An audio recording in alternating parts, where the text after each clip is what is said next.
Bismillah ar-Rahman ar-Rahim. My dear students, Assalamu alaikum. Today we are going to study the next important topic from life in Medina of the Holy Prophet, peace be upon him. Today's topic is about Banu Kanka. So you need to know, actually we have studied in the previous lesson, not yesterday's lesson, but before 2 or 3 days before yesterday, that actually population of Medina consists of two parts, the pagans and the Jews. As far as pagans are concerned, there are two tribes of pagans were over there, Aus and Khazraj. On the other hand, there are three types of Jews used to live in Medina, like Banu Kanka, Banu Nuzair and Banu Quraiza. So basically all these tribes are united with Muslim under a charter of Medina. We have studied that in detail, Treaty of Medina, that actually there was specific point over there in order to remain within the Medina peacefully with the Muslim under specific conditions. Okay, but actually all these tribes, Banu Quraiza, Nuzair and Kanka, they were being expelled or being killed by the Holy Prophet, peace be upon him. Why? Because they violated the treaty. They went against the interest of the Muslim. They did not follow the commandments. They did not follow the points of Treaty of Medina, Charter of Medina. Got it? So basically, as we have studied, actually the peace of Medina depends on the agreement which was made by Muslims and the Jews. But Jews, they are having their own interest, they are having their own mindset, and they are having their own link with different people.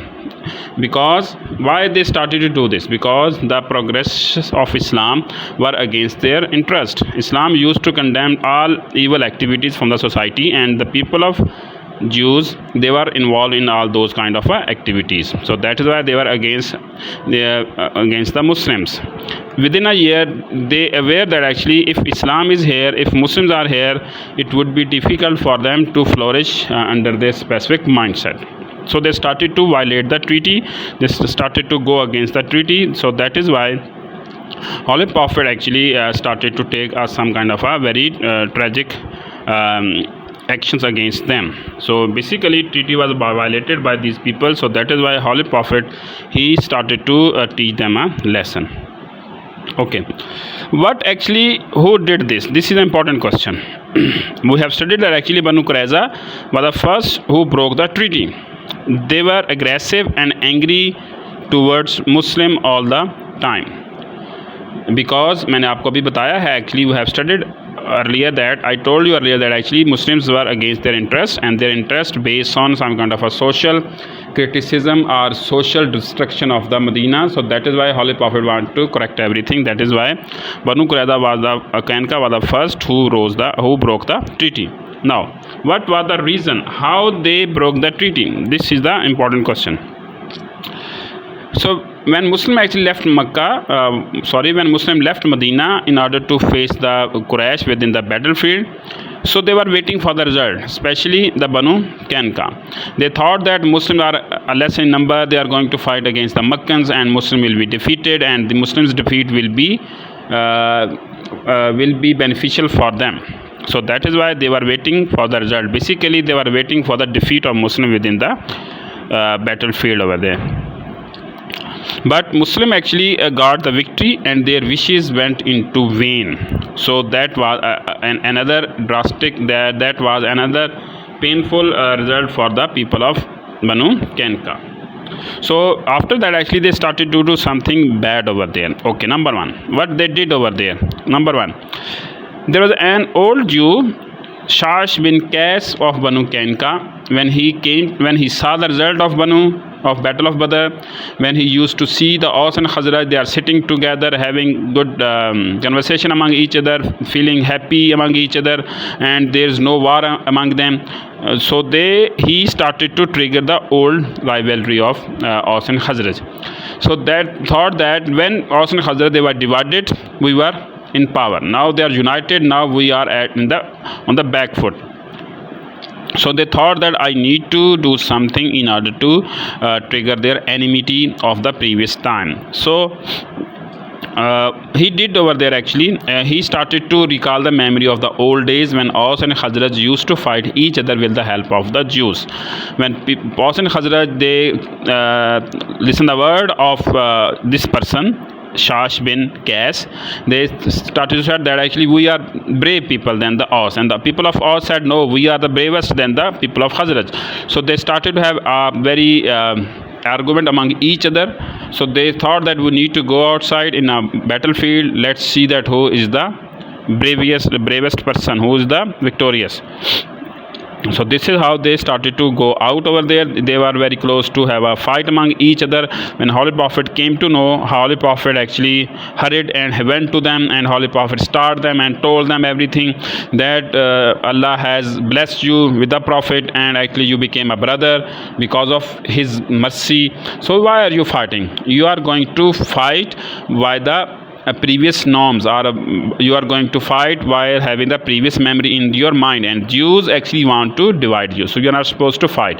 When after listening the advice of the Holy Prophet, peace be on him, they started to cry, and they felt sorry for their actions, and they came back in Medina without fighting. So that is the first thing which was triggered by the people of Banu Kanka.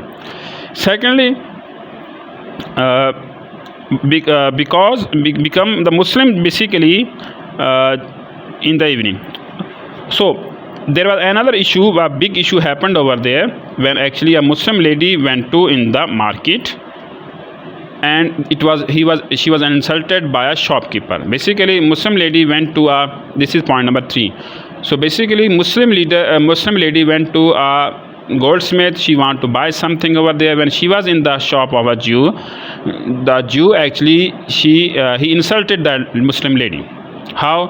Actually she made her put off her veil.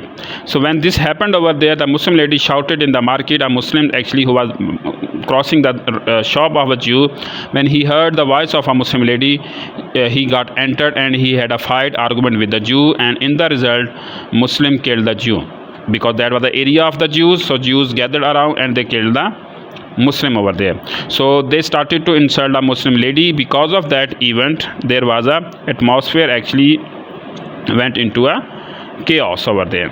So this is another reason the people of Kanka, they started to cross the limits. They crosses to stop cross the limit of dishonoring the Muslim ladies over there. Okay, point number 2. So they also did something wrong, because they want to create confusion among the people of Ansar. They started to do some very bad actions. For example, how?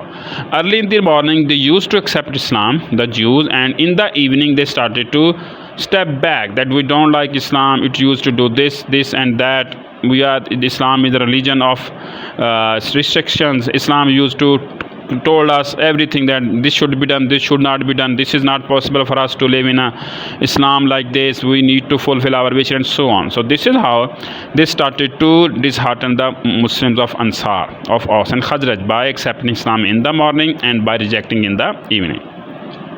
And thirdly, dishonoring the lady of a Muslim. So when all these three events actually took place, there are other reasons as well, but I have concluded the whole scenario within the 3 reasons. So when Holy Prophet saw this, that they have crossed the limit, then Holy Prophet collected his troops and held a siege of their fort for 15 days, because people of Jews, they used to live in forts. They were healthy, they were wealthy, they were large in number, they got strongholds over there. So Holy Prophet collected his troops and he started march towards the Jews. So Muslim had a siege of their fort for 15 days. They got feared, because they knew that actually Muslims are not going to spare us, and we are all alone, no one is here to help us, and we will be killed very soon. So then Abdullah ibn Ubay, he came with a request to the Holy Prophet, peace upon him, that these people, the Banu Kanka, they were the allies of mine in the old time, so please excuse them, you are not supposed to kill them. I am here to request, I am here to have a favor of yours, so please don't kill them, and so on, let them go, and so on. So this is how he requested to the Holy Prophet, peace upon him. But he was not a Muslim. You know that actually Ibn Ubay, he was a hypocrite, but he wanted to also a space for his friends Banu Kanka. So the Holy Prophet actually forgave them, and the Holy Prophet ordered them that you need to left Medina without any weapons. Take whatever you want with you, but weapons cannot be carried by you. You need to drop your weapons. You need to hand over your weapons, your swords, your shields, your armors, whatever you are having in your houses, you need to give us. So this is how Holy Prophet expelled them because of their crime. When they got expelled, few of them went to Syria and to Khaybar and other places, but soon after the expulsion, all of them died. Got it? So because they took the fight against the Muslim and the Holy Prophet, peace on him, and Allah made them an example for other people that if anyone go against the will of the Prophet, they will be destroyed. So this is how the era of Banu Kanka came to an end.